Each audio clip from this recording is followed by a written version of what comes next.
Okay, so let us discuss those MCQs. The term MCQ number 1, the term leverage refers to, चलो आप लोग मुझे बताओ leverage, ये वाला फर्स्ट वाला एमसीक्यू क्या आंसर होता है?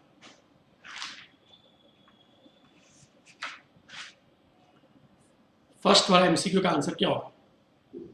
The term leverage refers to what? It refers to relation between what? Between what?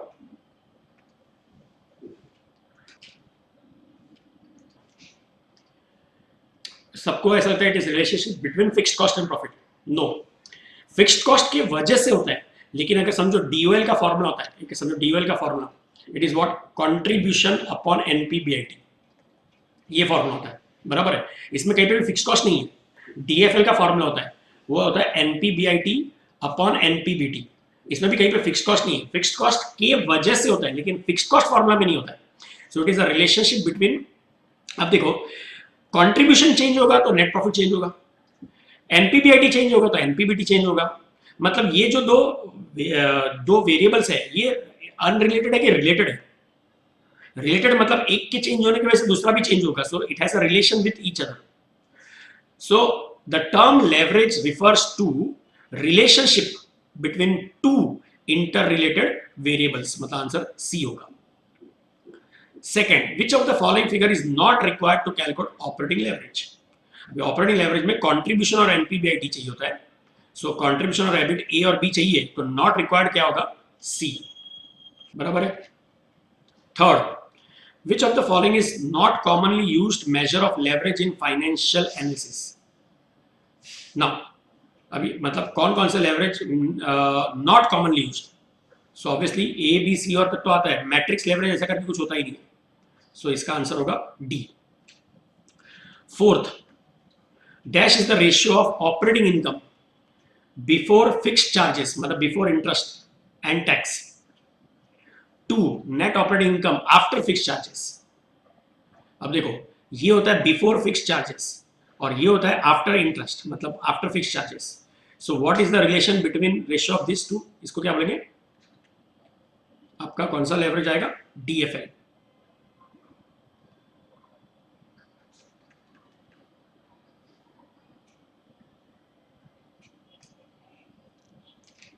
नहीं, पर फिक्स्ड चार्ज बोला, इंटरेस्ट नहीं बोला. फिक्स्ड चार्जेस मतलब फिक्स्ड कॉस्ट हो गया.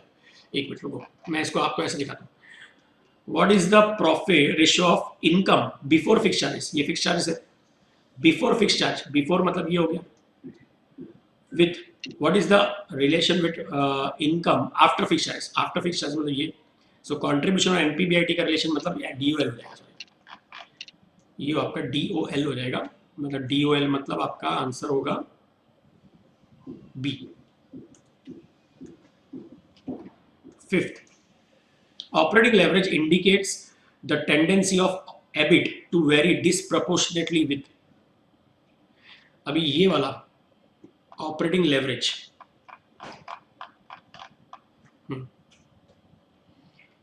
ऑपरेटिंग लेवरेज में क्या होता है? It indicates the tendency of EBIT.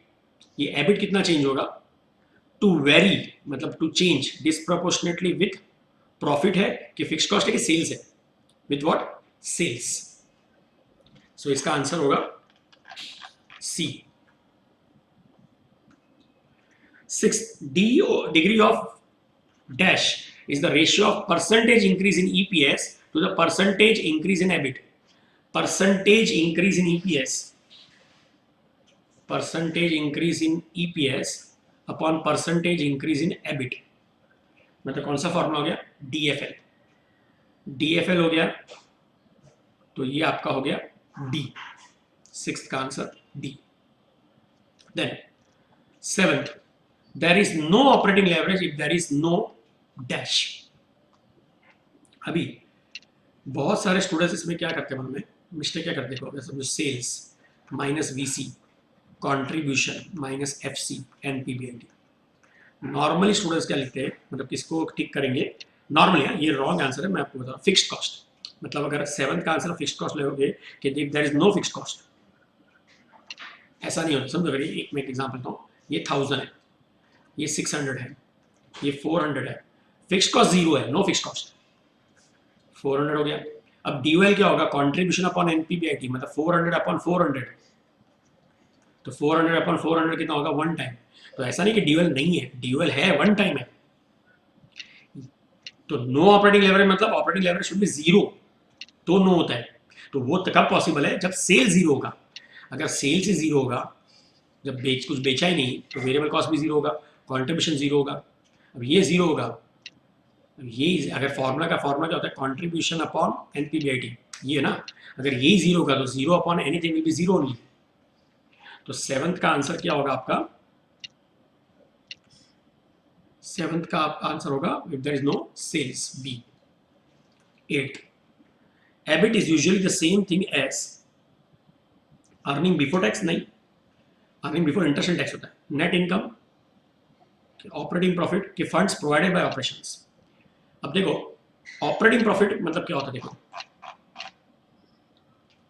ये जो एनपीबीआईटी है, अब सेल्स बिजनेस से आता है, यस, वेरिएबल कॉस्ट बिजनेस से होता है, बिजनेस में लगता है, फिक्स्ड कॉस्ट बिजनेस में लगता है। तो ये सारे खर्च, ये सब जो है ना, ये सब बिजनेस से है। तो ये जो प्रॉफिट आया ये भी बिजनेस का प्रॉफिट है, तो इसको बोलते हैं ऑपरेटिंग प्रॉफिट। और ऐसा हमने एक सम में भी किया। अगर आप देखोगे ना, हम लोगों ने सबसे पहले जो इस टॉपिक में सम किया था, उसमें क्वेश्चन नंबर 2 किया था। उस क्वेश्चन नंबर 2 में बी वाला जो पार्ट है उसमें देखो ऑपरेटिंग प्रॉफिट लिखा है, और उसको हमने सॉल्यूशन में भी क्या लिखा है, ऑपरेटिंग प्रॉफिट को। इसका सॉल्यूशन अगर देखोगे तो सॉल्यूशन में भी आपने क्या लिखा, ऑपरेटिंग प्रॉफिट को लिखा है एनपीबीआईटी। सो एनपीबीआईटी इज ऑल्सो कॉल्ड एस, मतलब 8th का आंसर क्या होगा, it is your operating profit, D. 9th, which of the following is correct formula to calculate DOL? So it is contribution upon EBIT, मतलब A. 10th, in the context of operating leverage break-even analysis, if selling price rises and all other variable remain constant, the operating break-even point will. अब खुद सोचो, selling price, देखो break even point का formula क्या होता है, समझो fixed cost है 10,000 रुपया, अपना फॉर्मूला होता है fixed cost upon contribution per unit. समझो सेलिंग प्राइस है 50 रुपीज़, वेरिएबल कॉस्ट है 30 रुपीज़, सो ये 10,000 अपॉन 20 मतलब 500 यूनिट्स हो गया, ये हमारा ब्रेक इवन पॉइंट हो गया। अब इन लोग क्या बोल रहे हैं, if selling price increases, selling price increases, समझो ये 50 का है ना, 70 हो गया, all other thing remains same, तो ये कितना हो जाएगा, 40 हो जाएगा। सो 10,000 अपॉन 40 250 हो जाएगा, मतलब हमारा break even point will fall. So इसका आंसर होगा A. 11th, which of the following is correct formula to calculate DOL? अब ये परसेंटेज वाला है, तो परसेंटेज वाले में हम लोगों ने फॉर्मूला लिखा है, DOL का फॉर्मूला क्या होता है, percentage change in EBIT upon percentage change in sales, मतलब C। 12, a firm's degree of total leverage मतलब DCL is equal to DOL dash its DFL, तो DOL into DFL होता है ना, so D। 13, if operating leverage is 4, this means what? It means अगर ऊपर change होगा 1% तो नीचे 4% चेंज होगा, so it will be 1% change in sales will cause 4% change in EBIT, मतलब answer B। 14, DCL can be applied in measuring change in, कौन सा होगा, किसका चेंज मेजर करना पड़ेगा, DCL, EPS to a percentage change in sales, C। और 15, if the fixed costs are high, operating leverage will also be, अगर fixed cost बढ़ेगा तो ऑब्वियसली ऑपरेटिंग लेवल भी बढ़ेगा ही बढ़ेगा, so it will also be high, B। Okay, ये questions के 15 के आंसर है। अभी मैं क्या चाहता हूँ मालूम है, आप लोग है ना ये होमवर्क करेंगे पहले 16 से लेकर, और इसको हम लोग आगे के लेक्चर में डिस्कस करेंगे। कहाँ तक करना मालूम है, थोड़ा ज़्यादा दे रहा हूँ मैं आपको, 63 तक, बट ठीक है जितना होता है आप करो, मैं इसको नेक्स्ट लेक्चर में डिस्कस करूंगा, ठीक है। पहले 16 to 63 आपको करना है, ओके। सो आप लोग 16 से लेकर 63 वाला एमसीक्यू करेंगे और फिर हम लोग इसको डिस्कस करेंगे। अभी हम लोग आगे का करेंगे, so we will do from 16 to 30. So first I want you to try out this and then we'll discuss that.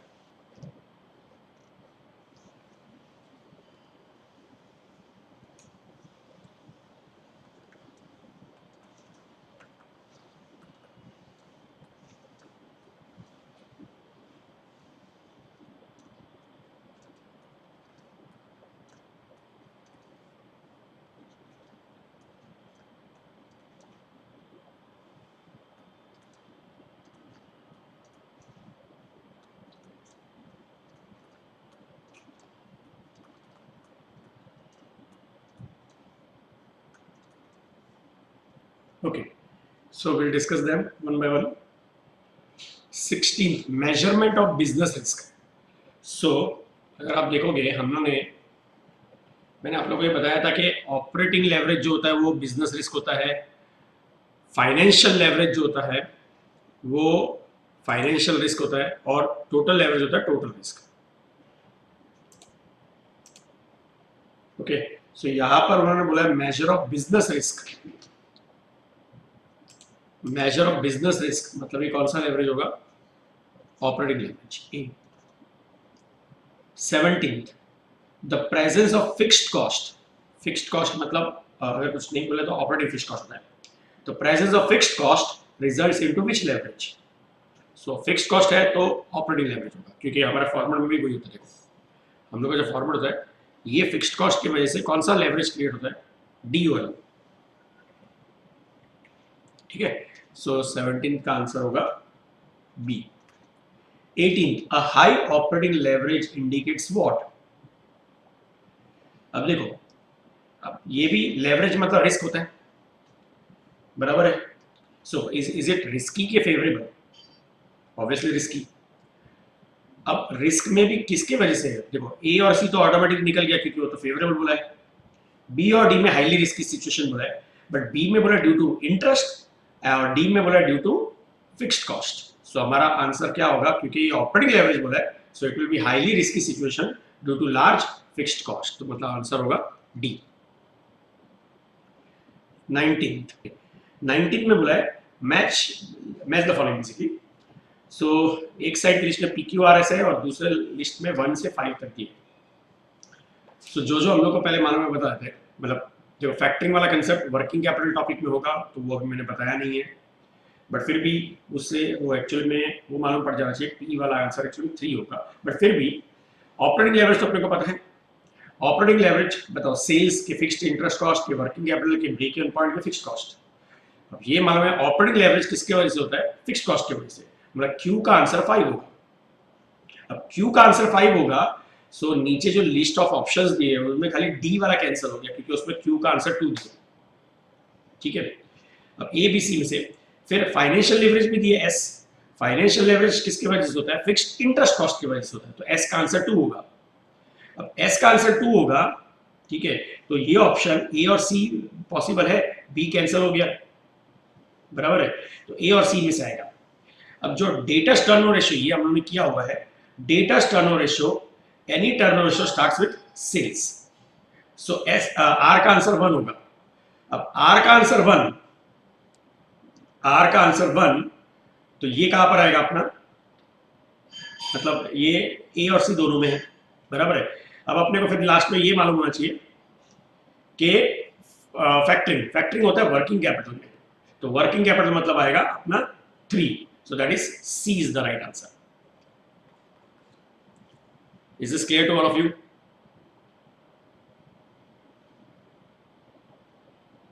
ठीक है। Then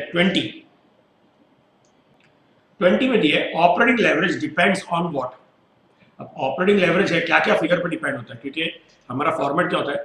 it starts with sales minus VC contribution minus FC and PBIT, और DOL का formula होता है contribution upon NPBIT.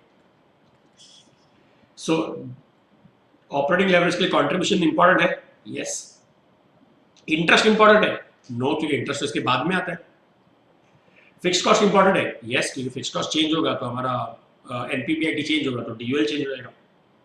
Volume of sales important है, yes, अगर sales ही change हो गया सो ऑब्वियसली ये सारे फिगर्स चेंज हो जाएंगे। ईपीएस इंपॉर्टेंट है, नहीं, क्योंकि ईपीएस बाद में आता है, ठीक है, तो ईपीएस चेंज होगा तो इससे इनमें फर्क नहीं पड़ेगा। एनपीएटी, पैट मतलब होता है प्रॉफिट आफ्टर टैक्स, तो प्रॉफिट आफ्टर टैक्स भी बाद में आता है। सो ऑपरेटिंग लेवरेज कौन कौन सी फिगर्स पर डिपेंड होगा, एक तो कंट्रीब्यूशन पे, एक फिक्स कॉस्ट पे और एक वॉल्यूम ऑफ सेल्स, तो मतलब 1, 3 और 4। सो इसका करेक्ट आंसर विल बी ए, क्योंकि उसमें 1, 4 और 3 दिए, मतलब वही है ना, 1, 4 और 3, मतलब वही वो तीन चीज पे डिपेंडेंट है। सो 20 का answer will be A. 21, which of the following is correct formula to calculate financial leverage? So financial leverage का फॉर्मूला होता है NPBT अपॉन NPBIT, मतलब क्या आंसर होगा, सॉरी NPBIT अपॉन NPBT, तो क्या आंसर होगा अपना D, EBIT अपॉन EBT।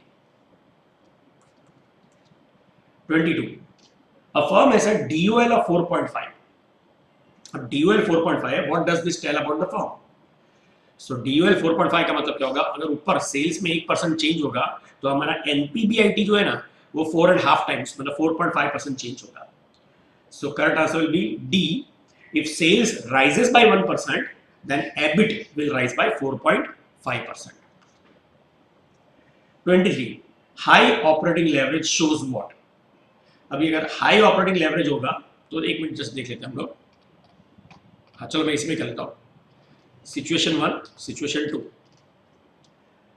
अगर मैं बोलता हूं फिक्स कॉस्ट, देखो high operating leverage is due to high fix cost, so higher burden of fix cost तो होगा ही होगा, मतलब बी और डी तो गए, अब बचते हैं ए और सी में से, दोनों में high burden of fix cost है, दूसरे में बोला हाई एबिट और तीसरे में दूसरे सेकंड सी वाले बोला लो एबिट।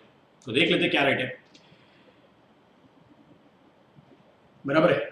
अब देखो समझो अगर मैं ये बोलता हूं कंट्रीब्यूशन है एग्जांपल 10,000, फिक्स कॉस्ट है 5,000, सो एनपीबीआईटी 5,000 होगा। अब in this case, in this example what is my dual, 10,000 upon 5,000 2, बराबर है। सेकंड केस में लेते हैं,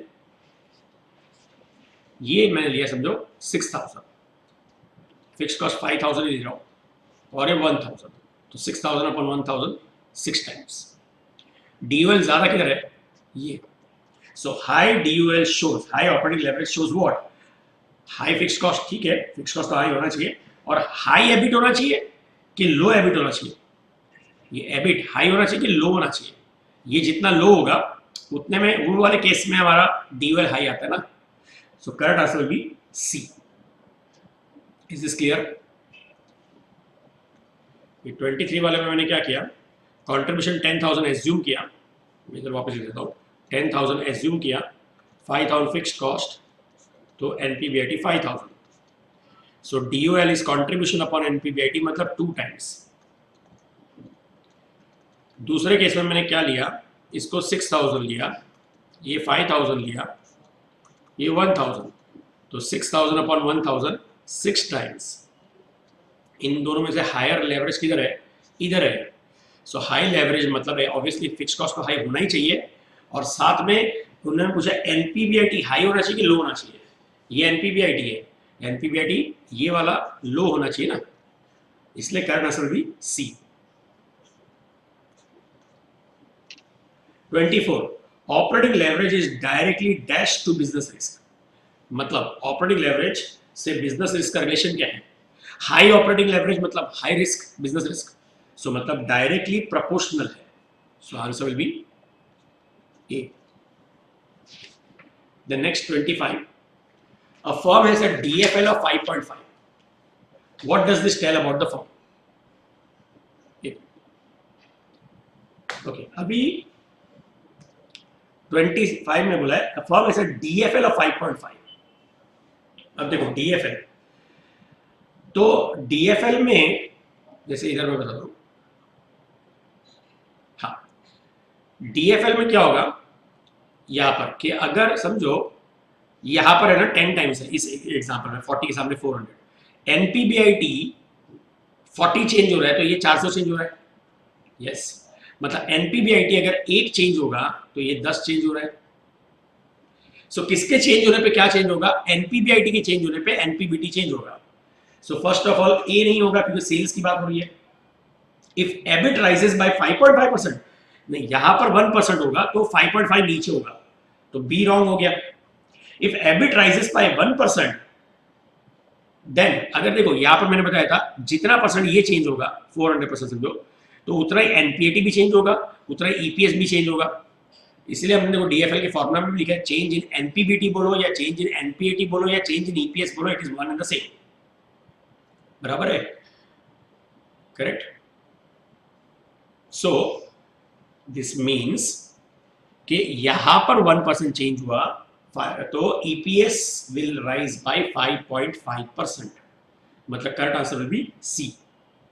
is this clear to all of you?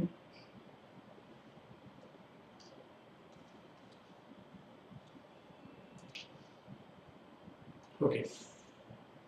26, more operating leverage leads to, अगर ऑपरेटिंग लेवरेज ज्यादा होगा तो हमारा बिजनेस रिस्क ज्यादा होगा, तो C. 27, which of the following is correct formula to calculate financial leverage? So financial leverage का formula क्या होगा? परसेंट, देखो अभी इसमें से ये जो तीन फॉर्मूलास लिखे थे, हाँ, पहला देखो percentage change in EPS upon percentage change in EBIT, financial average. Percentage change in EPS upon percentage change in EBIT, हाँ तो ये तो राइट ही है। दूसरा percentage change in EBIT upon EPS, नहीं ऐसा तो कुछ है ही नहीं। Percentage change in EBT upon percentage change in EPS, नहीं ऐसा भी नहीं है। परसेंटेज चेंज कंट्रीब्यूशन, नहीं कंट्रीब्यूशन और ईपीएस नहीं है, तो करेक्ट आंसर क्या होगा? ए।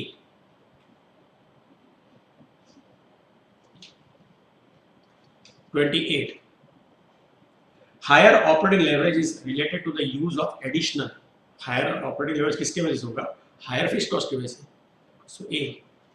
29, financial leverage indicates what? The tendency of what will change,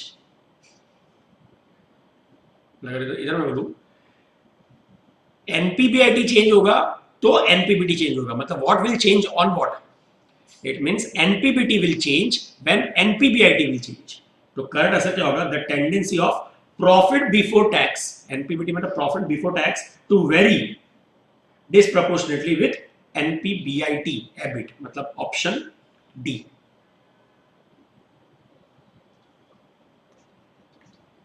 30, lower financial leverage is related to the use of additional. अब देखो lower financial leverage, financial leverage मतलब क्या? Due to financial fix cost. पहले तो financial leverage fix cost per dependent नहीं होता है, operative fix cost per dependent नहीं, तो वो तो आउट ऑफ पिक्चर हो गया ना। Financial leverage variable cost per भी डिपेंडेंट नहीं है, वो भी आउट ऑफ पिक्चर। अब एडिशनल डेट लेंगे, अगर मैं डेट ज्यादा लूंगा तो इंटरेस्ट ज्यादा आएगा, इंटरेस्ट ज्यादा आएगा तो मेरा फाइनेंशियल लेवरेज हाई हो जाएगा, और इन लोग बोल रहे हैं लोअर फाइनेंशियल लेवरेज।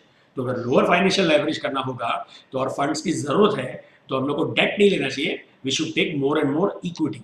तो जितना ज्यादा इक्विटी लेंगे उतना डेट कम होगा, उतना इंटरेस्ट कम होगा, और उतना हमारा फाइनेंशियल लेवरेज लो होगा।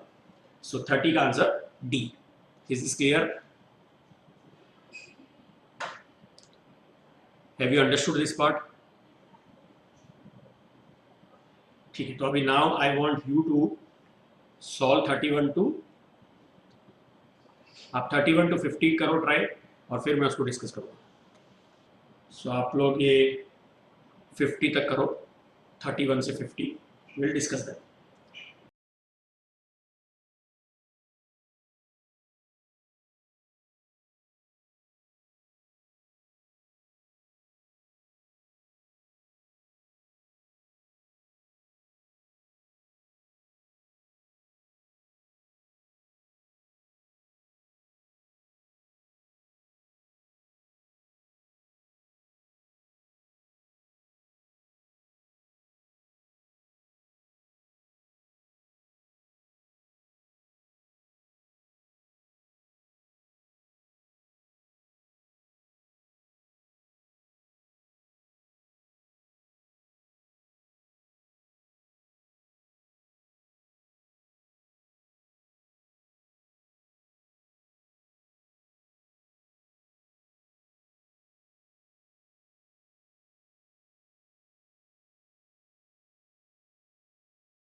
ओके 31 बोला है operating leverage indicates the impact of change in sales on what, sales के वजह से चेंज का इम्पैक्ट किस पे आएगा। तो ऑपरेटिंग लेवरेज होता है तो, और ऑपरेटिंग लेवरेज होता है मतलब फिक्स्ड कॉस्ट की वजह, ऑपरेटिंग फिक्स्ड कॉस्ट की वजह से, तो इधर जो भी चेंजेस होगा उसका इम्पैक्ट इधर आएगा एनपीबीआईटी पे। So correct answer will be what on NPBIT, मतलब कौन सा फिगर हो गया, ऑपरेटिंग इनकम मतलब A. 32 which of the following figure is not related to calculate financial leverage। तो फाइनेंशियल लेवरेज में अब देखो ऐसे समझो, तो मैं इधर लिखता हूँ sales minus VC contribution minus FC NPBIT minus interest NPBT. हम लोग को डीएफएल का फॉर्मूला क्या है, एनपीबीआईटी अपॉन एनपीबीटी। सो अगर ईबीटी ये चेंज होगा तो भी मेरा आंसर चेंज होगा, यस मतलब ये चाहिए हमको ईबीटी। अगर कंट्रीब्यूशन नहीं होगा तो जब तक कंट्रीब्यूशन नहीं आएगा तब तक एनपीबीआईटी नहीं आएगा, एनपीबीआईटी नहीं आएगा तो एनपीबीटी नहीं आएगा, तो मेरा तो भी आंसर नहीं आ पाएगा, तो मुझे कंट्रीब्यूशन भी रिक्वायर्ड है। सेल्स अगर सोच लो सेल्स ही नहीं है सब में, विदाउट सेल्स, सेल्स का फिगर नहीं दिया तो मुझे कंट्रीब्यूशन नहीं आएगा, एनपीबीआईटी नहीं आएगा, एनपीबीटी भी नहीं आएगा, तो सेल्स भी चाहिए हमको। पर इनके लिए कहीं पर मार्केट प्राइस रिक्वायर्ड है क्या, नहीं, तो करेक्ट आंसर क्या चीज नहीं रिक्वायर्ड है, D. 33 if financial leverage is 2.5 मतलब क्या, अब फाइनेंशियल लेवरेज 2.5 मतलब होता है ये अगर 1% चेंज होगा तो एनपीबीटी 2.5% चेंज होगा, बराबर है। तो मतलब 2.5% चेंज किस पे होगा, एनपीबीटी में होगा। 2.5% चेंज इन एबिट नहीं होगा, 2.5% चेंज इन सेल्स नहीं होगा, तो ए और सी तो गया। B 1% change in sales will create, नहीं 1% चेंज इन सेल्स नहीं, 1% चेंज इन एनपीबीआईटी मतलब EBIT will cause 2.5% change in NPBT मतलब EBT. So correct answer will be D. 34 combined leverage shows what, combined leverage कब होगा, एक्चुअली combined leverage नहीं होगा ये, high combined leverage, high combined leverage, उधर printing mistake है, वहां पे हाई वर्ड लिखना जरूरी है। सो हाई combined leverage क्या बताएगा कि हमारा ऑपरेटिंग लेवरेज भी हाई है और हमारा फाइनेंशियल लेवरेज भी हाई है। तो ऑपरेटिंग लेवरेज हाई है मतलब फिक्स कॉस्ट भी हाई है, और फाइनेंशियल लेवरेज हाई है मतलब इंटरेस्ट भी हाई है, तो correct answer will be D.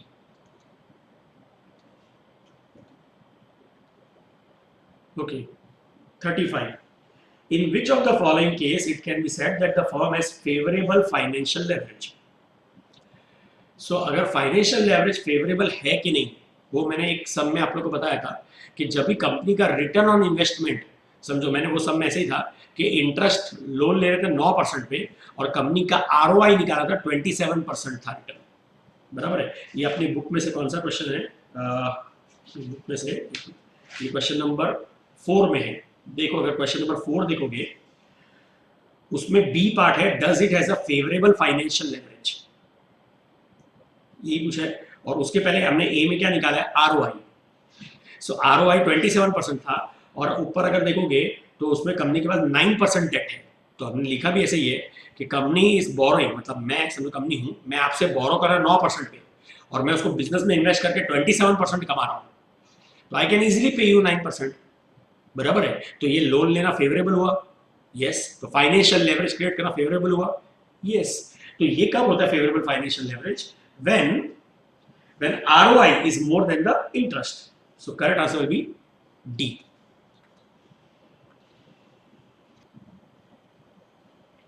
ठीक है 36 as compared to other firms in the industry the company has high beta and high operating leverage.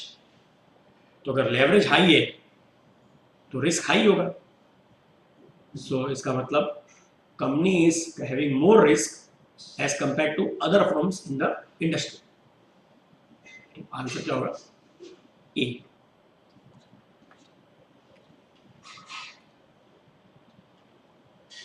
Okay अच्छा 37 where a company has large amount of fixed interest charges the financial leverage will be company का अगर fixed interest ज्यादा होगा तो financial leverage क्या होगा obviously ज्यादा होगा तो ए और आपका जो 35 है ना 35 में when ROI is greater than interest वो भी राइट है और B when interest is less than ROI वो भी राइट है बोथ आर राइट बी और डी दोनों राइट है 35 में पर ऐसा एग्जाम में नहीं होगा एग्जाम में ऐसा ऑब्वियसली दोनों सेम ऑप्शंस नहीं होंगे तो यहाँ पे शायद प्रिंटिंग मिस्टेक ही होगा but in the given situation 35 में बी और डी दोनों राइट है 38 the maximum amount of debt that a firm can adequately service is referred as what मतलब ज़्यादा से ज़्यादा कितना डेट हमारे पास होना चाहिए बैलेंस शीट में जिसको हम सर्विस कर सकते हैं मतलब जिसको हम इजीली उसका इंटरेस्ट भर सकते हैं उसको रिपे कर सकते हैं तो वो उसको क्या बोलते हैं कंपनी उसका बोलते हैं कंपनी की ज़्यादा से ज़्यादा इतना डेट ले सकते हैं मतलब कंपनी की उतनी कैपेसिटी इसके ऊपर में जाना चाहिए so it is called debt capacity A 39 high financial leverage is not good as it indicates large content of what obviously large content of fixed interest charges b क्योंकि high financial leverage ये high operating leverage होता तो answer A होता था okay the cash required during 40 का answer okay I'll just repeat that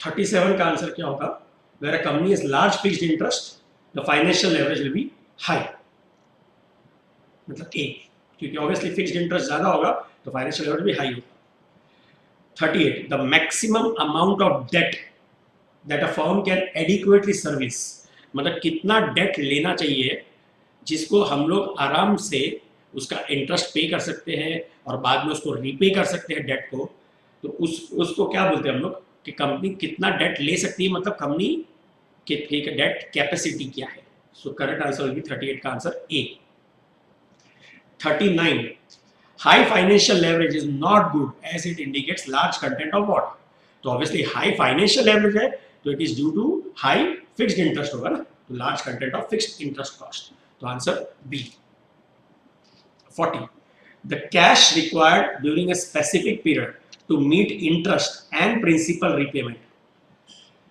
so हमको कितना cash चाहिए ये हमने रेशियो में किया था to pay the interest also and to pay principal मतलब जो डेट अमाउंट का इंस्टॉलमेंट तो इसको हमने DISCR बोला था debt interest service coverage ratio so वो कौन सा आंसर हो गया B debt service burden 41 if financial leverage is 1 then which of the two following figures will be same देखो फाइनेंशियल लेवरेज 1 है मतलब समझो कि 1000 है ये 0 है ये 1000 है तो DFL का फॉर्मूला क्या होता है NPBIT अपॉन NPBT मतलब 1000 अपॉन 1000 मतलब 1 हो गया तो इससे बोला if DFL is 1 then which of the two following figures will be same तो कौन से दोनों फिगर सेम होंगे NPBIT और NPBT सो मतलब करेक्ट आंसर क्या होगा EBIT और EBT मतलब C 42 if the ROI exceeds rate of interest it is अभी की हमने फेवरेबल है क्या अनफेवरेबल है ROI exceeds so it is favorable तो C 43 which of the following is correct अब देखो liquidity ratios measures long term solvency no हमने ratios में किया था liquidity ratio में current ratio quick ratio तो सब short term वाला होता है तो A first one inventory is a part of liquid assets no liquid assets मतलब क्विक एसेट्स में क्या क्या आता है करंट एसेट्स माइनस स्टॉक होता है और माइनस प्रीपेड होता है तो मतलब करंट एसेट्स में से स्टॉक इनलिक्विड है उसको निकालते हैं तो क्विक एसेट्स आता है तो stock is not a part of liquid assets ये भी रॉन्ग है financial leverage is related to business risk no क्योंकि फाइनेंशियल लेवरेज फाइनेंशियल रिस्क होता है और बिजनेस रिस्क ऑपरेटिंग लेवरेज होता है the amount of gross asset is equal to net capital employed मतलब कितना एसेट्स है तो बैलेंस शीट में बराबर है बैलेंस शीट में हमारा शेयर होल्डर फंड्स और बोरोड फंड्स मिलके कैपिटल एम्प्लॉयड बनता है ये फिगर को हम लोग कैपिटल एम्प्लॉयड बोलते हैं बराबर है एक मैं लिखता हूँ शेयर होल्डर फंड्स और बोरोड फंड्स मिलके हम लोग इस फिगर को कैपिटल एम्प्लॉयड बोलते हैं और बाद में फिक्स्ड एसेट्स और वर्किंग कैपिटल मिलके इसको एसेट्स भी बोलते हैं। सो इसमें क्या बोला है, the amount of assets is equal to the capital employed. Yes obviously, so correct answer will be D. So 43 का आंसर डी हो गया। 44 high operating leverage combined with high financial leverage, मतलब दोनों हाई, डीओएल भी हाई और DFL भी high, तो ये फेवरेबल होगा? नहीं ऑब्वियसली। पॉजिटिव? नहीं। Less risky? No, it will be high risky, so D. 45 read the following statement with the increase in fixed cost, मतलब इसमें से कौन सा, और लास्ट में पूछा विच of the above statement is correct, तो ऑब्वियसली 4 में से 3 रॉन्ग होंगे, फॉल्स होंगे, एक ट्रू होगा। With the increase in fixed cost operating leverage diminishes, अगर फिक्स्ड कॉस्ट बढ़ेगा तो ऑपरेटिंग लेवरेज भी बढ़ेगा ना, कम नहीं होगा, तो ए रॉन्ग है, मतलब फर्स्ट रॉन्ग है। Second, working capital is the excess of current assets over current liabilities. Yes, working capital वही होता है, current assets minus current liabilities ही होता है, तो बी, तो सेकंड वाला पार्ट राइट है। देन सेकंड वाला पार्ट राइट है। फिर बोला greater the size of business larger will be requirement of working capital.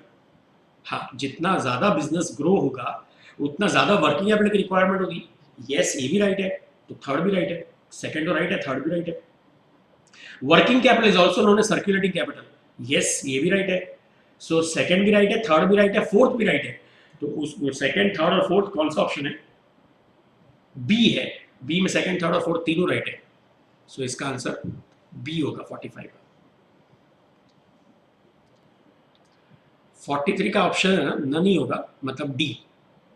The reason is क्योंकि इसमें क्या लिखा है, the amount of gross assets, ये आपका नेट एसेट्स होता है, net asset equal to capital employed होता है, और यहाँ पे gross asset is equal to net capital employed होता है। ये भी रॉन्ग है, मतलब चारों ही रॉन्ग है, और चारों रॉन्ग है तो which of the following is correct, मतलब none of the above is correct, so D is the right answer, वो आंसर राइट है।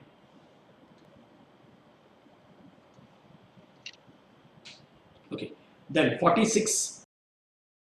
Which of the following can be treated as ideal situation? देखते हैं, high operating cost and low financial leverage. के low operating leverage and high financial leverage. के operating and financial leverage both low. के both should be high.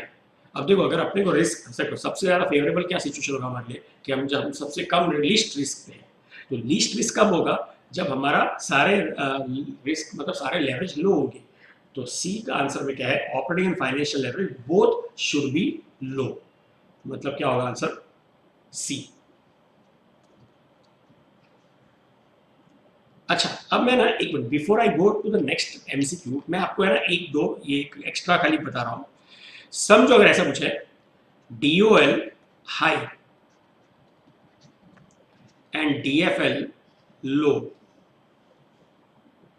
और DOL लो और DFL high, मतलब से for example DOL 4 DFL 2, बराबर है, तो डीओएल हाई हो गया, डीएफएल लो हो गया, टोटल डीसीएल कितना हो गया 8 टाइम्स, और डीओएल 2 डीएफएल 4, बराबर है क्या, DOL 4 DFL 2 DCL 8, या DOL 2 DFL 4 DCL 8, दोनों में 8 है, कौन सा, अगर इसमें पूछा इन दोनों में से कौन सा ज्यादा फेवरेबल होगा एक ऑर्गेनाइजेशन के लिए,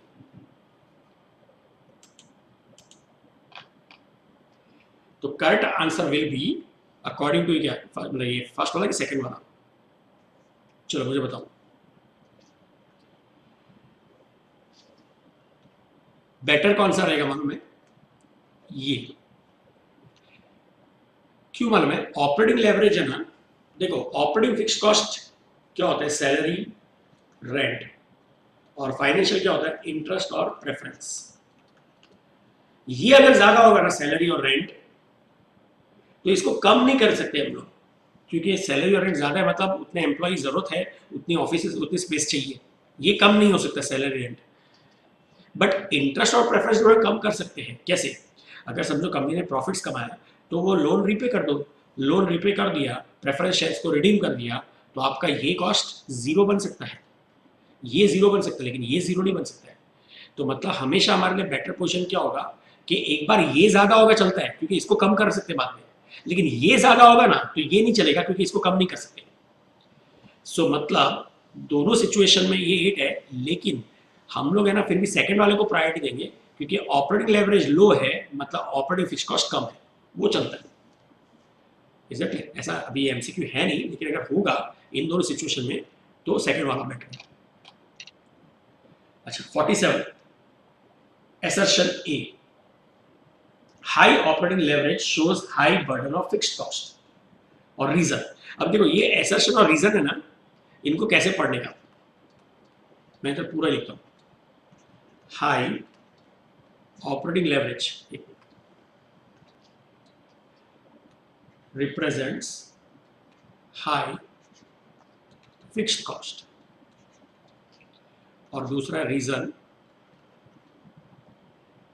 as fixed cost goes on increasing, EBIT reduces. Select the correct answer. अब देखो इसमें पूछेंगे या तो both are true, both are false, कोई भी एक ट्रू कोई भी दूसरा फॉल्स। तो देखते हैं पहले क्या क्या ऑप्शन है। ए देखो पहले तो देखते हैं, high operating leverage, high DOL होगा तो मतलब फिक्स कॉस्ट हाई होगा, यस ये स्टेटमेंट ट्रू है। फिक्स्ड कॉस्ट बढ़ेगा तो एबिट कम होगा, ऑब्वियसली फिक्स्ड कॉस्ट जितना बढ़ेगा तो हमारा प्रॉफिट कम होगा, ये भी ट्रू है, तो दोनों ट्रू है। तो ए रॉन्ग हो गया, बी वो भी रॉन्ग हो गया, सी वो भी रॉन्ग हो गया, बोथ आर नॉट करेक्ट बोला। तो ए इज करेक्ट, मतलब ए और बी आर दोनों करेक्ट एक्चुअली में, तो खाली उसमें डी में ना प्रिंटिंग मिस्टेक है, ए इज करेक्ट नहीं, A and R both are correct. अच्छा and R is the correct explanation of A मतलब क्या होता है? देखो अब ये वाला पार्ट समझना, ये थोड़ा सा ट्रिकी है क्योंकि ये कॉस्टिंग में भी आता है। करेक्ट एक्सप्लेनेशन मतलब क्या, जब भी ऐसा करना होता है ना हमको ये देखना है कि ये रीजन इस स्टेटमेंट के लिए करेक्ट है कि नहीं। तो इसको मतलब ऐसे करने जाओगे तो बहुत डिफिकल्ट होगा। इसमें ना हमेशा ये याद रखेगा, ये रीजन होता है ना पहले इधर से पढ़ने का, इधर से, और इसमें है ना बिकॉज वर्ड लगा देने का, और एसर्शन में ना देयरफॉर लगा देने का। मैंने रेड पेन से लिखा देखो, बिकॉज इधर लगा यूज करने का रीजन क्या पे, और एसर्शन में देयरफॉर, और फिर नीचे से ऊपर पढ़ने का। तो देखो because the if the fixed cost increases NPBIT reduces therefore high DOL represents high fixed cost. ये बराबर स्टेटमेंट करेक्ट। क्यों? देखो जितना फिक्स्ड कॉस्ट बढ़ेगा उतना प्रॉफिट एबिट कम होगा, और इसीलिए एबिट कम होगा तो डीओएल बढ़ जाएगा। यस क्योंकि देखो डीओएल का फॉर्मूला क्या होता है, कंट्रीब्यूशन अपॉन एनपीबीआईटी। अभी देखो इसमें से ले लेते, चलो एग्जांपल लेते हैं।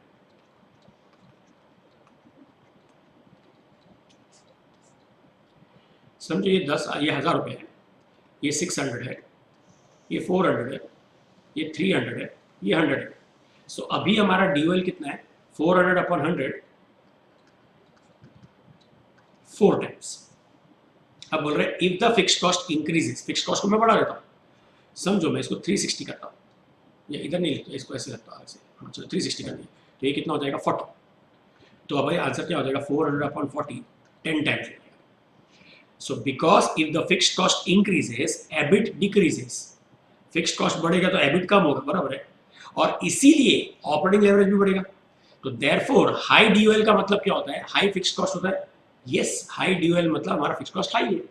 सो दिस स्टेटमेंट मतलब reasoning is the correct explanation for the assertion.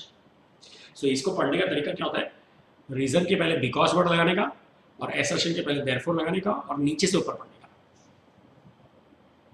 Is that clear? So correct answer will be D, 47 का answer D. 48 which of the following statement is correct? If a business has lot of variable cost, पहले तो आपने किया होगा, अगर lot of variable cost होगा as compared to fixed cost, then the firm is said to have high operating leverage. No, ज़्यादा variable cost नहीं, ज़्यादा fixed cost होगा तो high operating leverage होगा, तो A wrong है। Combined leverage is percentage change in EPS multiplied by नहीं होता, divide by होता है percentage change in sales, तो B wrong हो गया। If a business has a lot of fixed cost as compared to variable cost, then the firm is said to have a high operating leverage. Yes, ये right है. And if contribution is less than fixed cost, operating leverage will be favorable. अब ये देखो, ये लोग क्या बोल रहे हैं? Contribution is less than fixed cost. मतलब समझो, मैं बोलता हूँ contribution is 1000 और fixed cost is 2000, तो ये तो लॉस में आ जाएगा. तो ये फेवरेबल सिचुएशन हुआ है? नहीं. तो करेक्ट आंसर भी सी. 49. Operating leverage may be defined as what?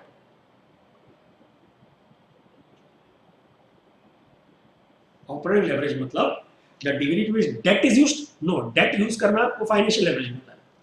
The difference between selling price and variable cost? No, वो खाली contribution होता है. The extent to which assets and fixed cost are utilized?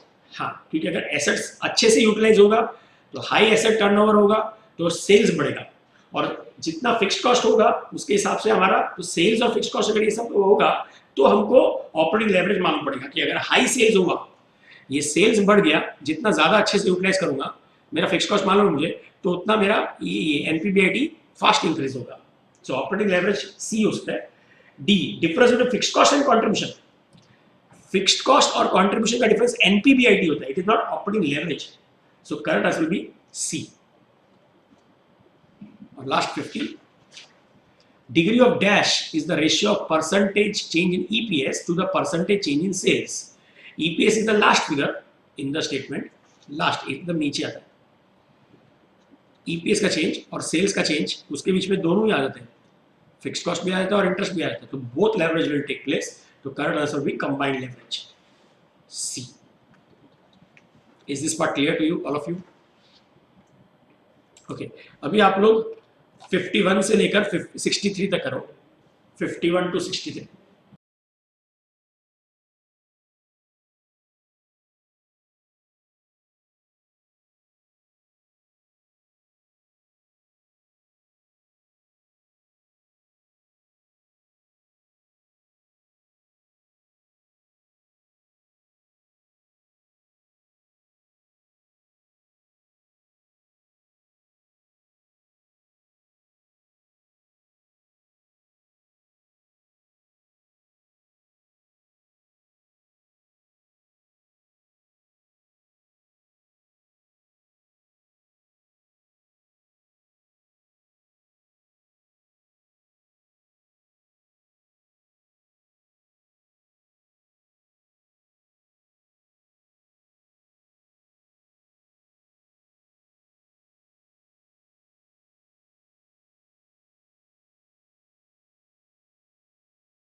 Okay, तो 51 का आंसर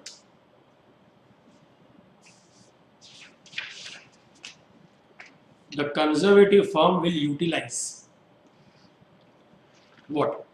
कंजर्वेटिव मतलब कम risk वाली, तो कम रिस्क वाली विल ऑब्वियसली यूटिलाइज किया जिनका ड्यूएल कम होगा चार ऑप्शंस में से। So correct answer will be C. 52 a firm with high operating leverage has, अगर हाई ऑपरेटिंग लेवरेज है तो उनका फिक्स्ड कॉस्ट लो नहीं होगा, हाई होगा, सो सी।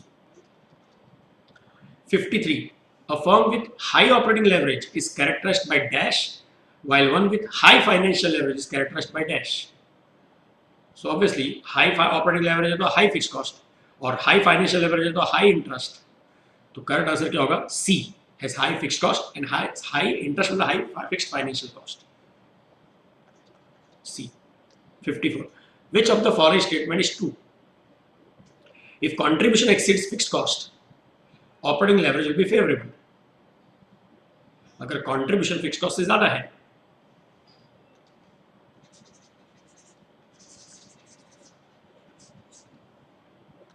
मतलब समझो 10,000 है और ये 2,000 है, तो अगर contribution is more than fix cost तो हमारे लिए फेवरेबल सिचुएशन है।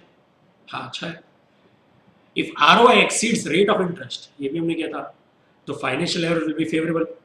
यस, सो दोनों आंसर राइट है। So both 1 and 2 are right, इसलिए 54 का आंसर सी होगा। 55 identify the correct state incorrect statement, sorry incorrect.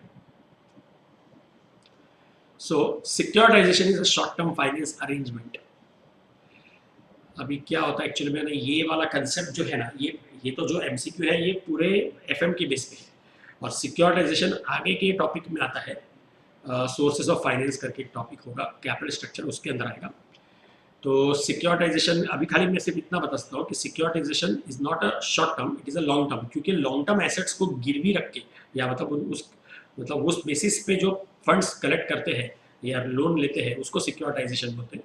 So it is not a short term. तो फर्स्ट तो रॉन्ग ही है, ठीक है, तो इनकरेक्ट है। Second, if ROI is exactly equal to rate of interest, then there is no financial leverage and EPS will not be affected. अब क्या बोल रहे हैं? If ROI is equal to rate of interest, there is no financial leverage. ऐसा नहीं होता। देखो क्या होता है, देखो इधर समझो, sales minus VC, contribution minus FC, NPBIT। समझो हमारे बैलेंस शीट में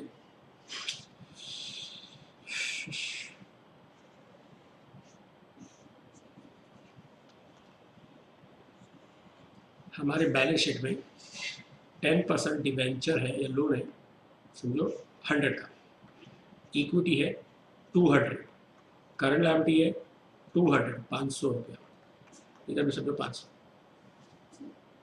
ठीक है। अच्छा, अब इधर है ना, समझो हमारा NPBIT आता है, लेट्स से 50 रुपया माइनस इंटरेस्ट, 100 का 10% 10 रुपया, NPBT 40। ROI निकालूंगा मैं, ROI का फॉर्मूला होता है NPBIT अपॉन एसेट्स, तो 50 अपॉन एसेट्स 500 का है इंटू 100, तो ये 10% हो जाएगा। अब ROI कितना है? 10%, और इंटरेस्ट कितना है? 10%। ये दोनों सेम है, वही बोला है, if ROI is exactly equal to the rate of interest there is no financial leverage. DFL का फॉर्मूला क्या होता है? NPBIT अपॉन NPBT, 50 अपॉन 40, तो क्या फाइनेंशियल लेवरेज नहीं है क्या? है ना, 50 अपॉन 40 1.25 आएगा। तो ये स्टेटमेंट, अब क्या बोल रहे हैं इन लोगों, क्या बोल रहे हैं? There is no financial leverage and EPS will not be affected. अब लॉजिकली सोचो, इधर क्या बोल रहे हैं कि फाइनेंशियल लेवरेज क्रिएट नहीं हो पाएगा, मतलब क्या मालूम है? C financial leverage, there is no favourable financial leverage and EPS will not be affected. So EPS, अभी इसमें ऐसा बोल रहे हैं कि EPS will not be affected, मतलब क्या? EPS चेंज नहीं होगा, अब देखो फाइनेंशियल लेवरेज तो है, there is no financial leverage, ये पार्ट नहीं है, but EPS will not be affected. तो ईपीएस तो ऑब्वियसली इफेक्ट होगा, क्यों? क्योंकि इसके अभी इसमें माइनस क्या होगा, समझो tax, let's say 50% to 20, NPAT 20, preference नहीं है समझो, तो ये इक्विटी हो जाएगा, divide by number of equity shares करेंगे, समझो 10 नंबर ऑफ शेयर्स, तो ईपीएस 2 हो जाएगा। सो अब इन लोग बोल रहे हैं कि ऐसे में EPS will not be affected. अरे ईपीएस तो आएगा ना, ईपीएस इज अफेक्टेड।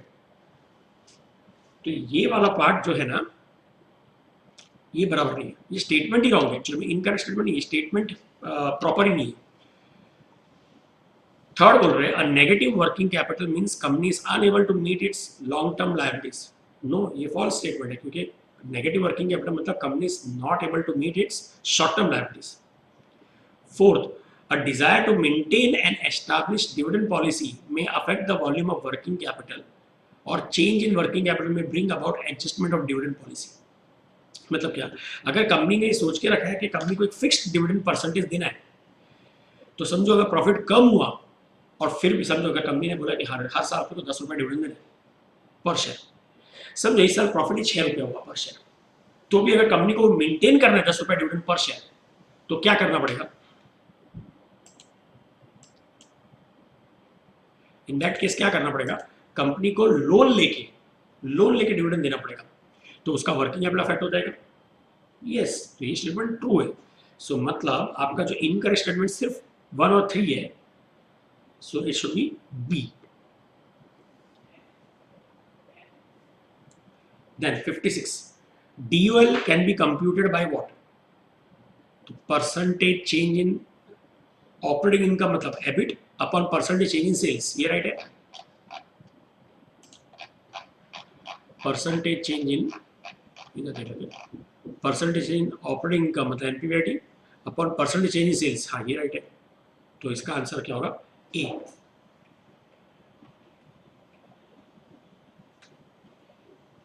तो 55 का आंसर बी है, 56 का आंसर ए। 57, विच फॉर्मूला में be used for EPS? So C है net income minus dividend of preference shares divided by the number of outstanding shares. C. 58. Capital employed is what? It is shareholder funds plus long term for borrowed funds. B. 59. DCL can be obtained by what?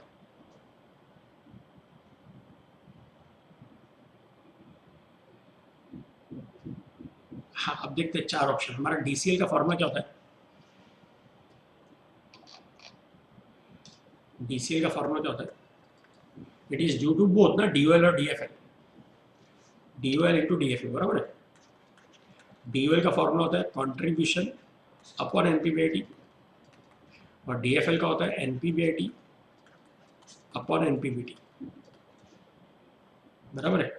ये cancer, तो मतलब बनेगा क्या? Contribution upon NPBT.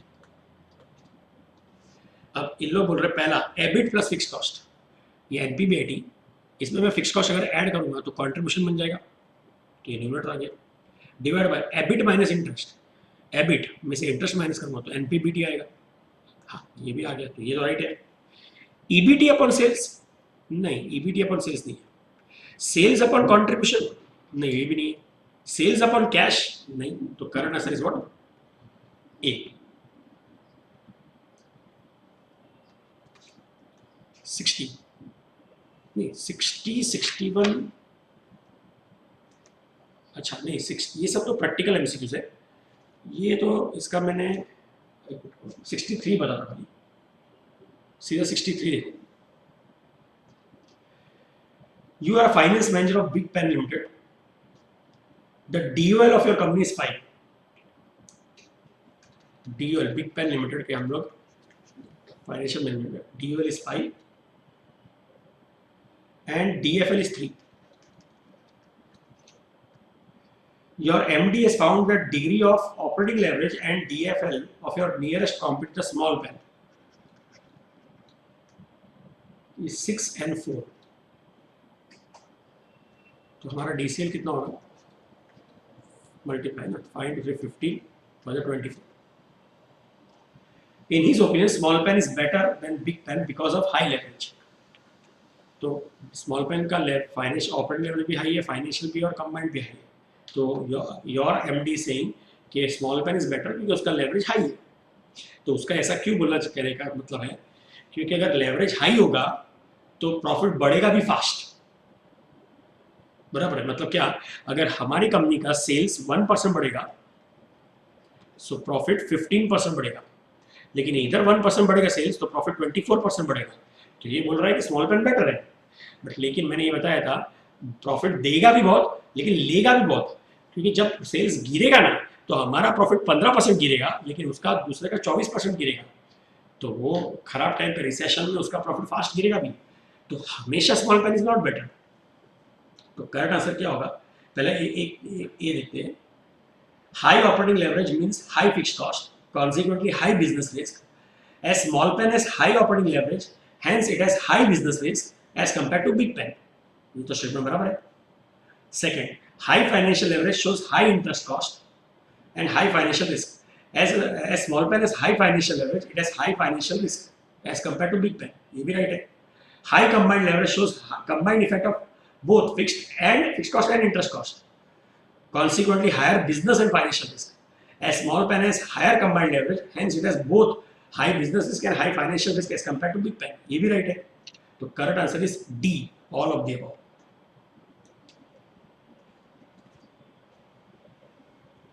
ये समझा? आपको चलिए एक साथ सारे इसके एमसीक्यूज के स्क्रीनशॉट ले सकते हो।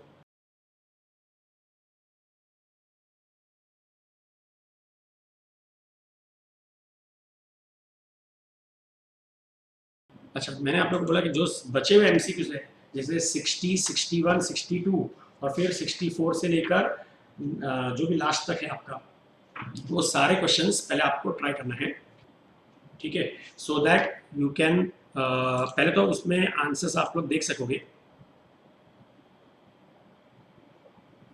ठीक है। तो ये आपको पहले ट्राई करना पड़ेगा।